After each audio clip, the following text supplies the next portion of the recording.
So there are really two competing visions for the future of America.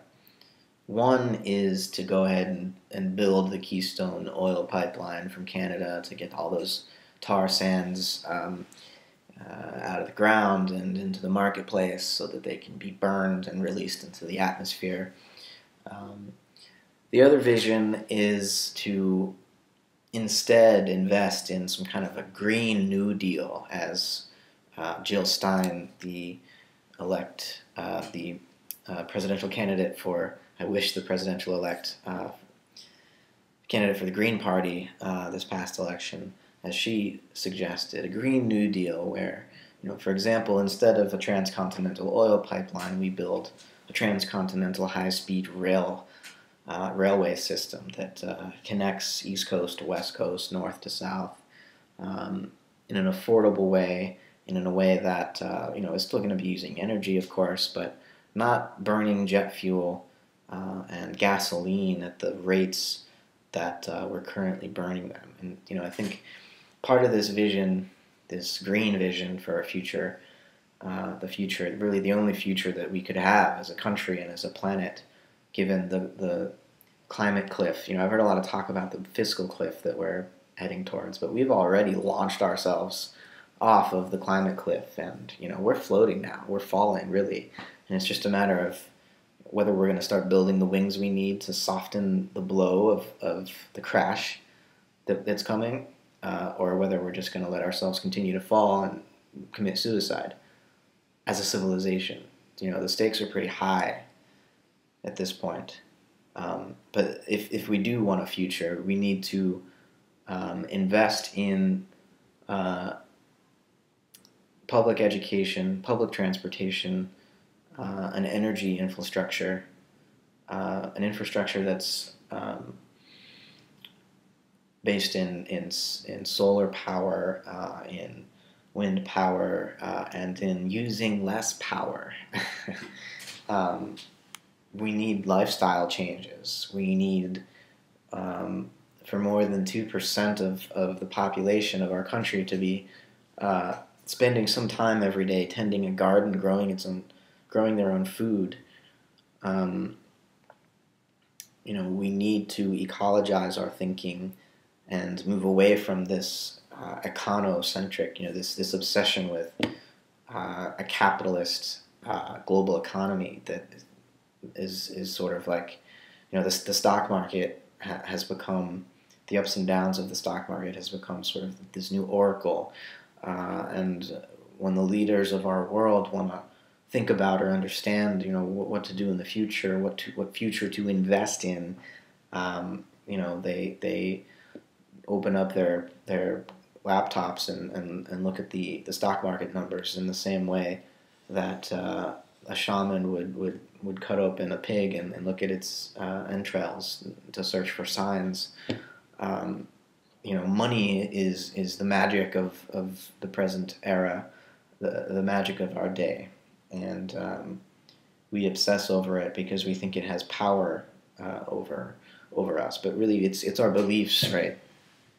As society, in this set of symbols that gives it its power, and part of what we're faced with right now is transforming our story, our narrative of what's real and what matters.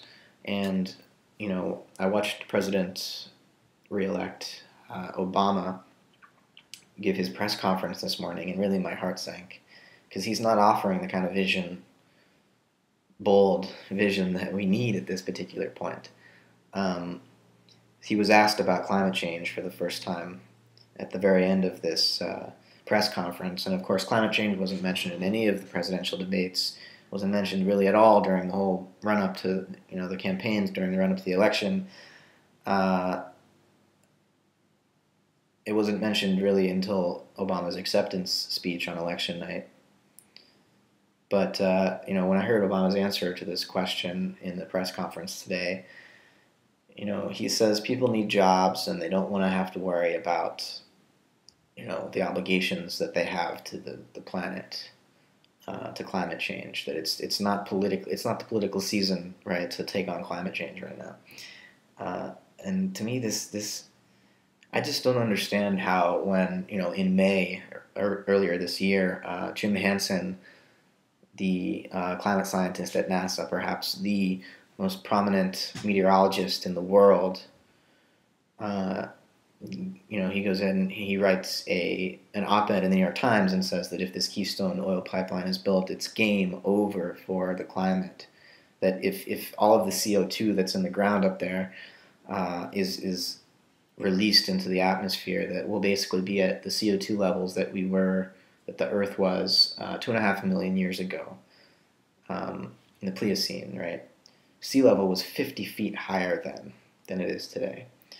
So you get the idea here, right? The maps of the world would need to be redrawn, and whether climate seasonal rhythms would change so drastically that civilization itself would be put at risk. And if this pipeline is built, we can really burn all that oil up there within the next 50 years or so, right? So this is a serious issue, and Obama has the opportunity to change the narrative, to make people realize that, hey, there's a connection between the future of our economic prosperity and the future of the life systems of this planet. And if we don't make the right decisions about how we create the jobs of the future, then we don't have a future. So I guess that's all I really wanted to say here. So maybe we should all, those of us who care about this sort of thing, should start speaking up more, because I still have a little hope that Obama might hear us, and if we push him, maybe he'll wake up to the severity of the situation. Yeah, for what it's worth. Thanks for listening.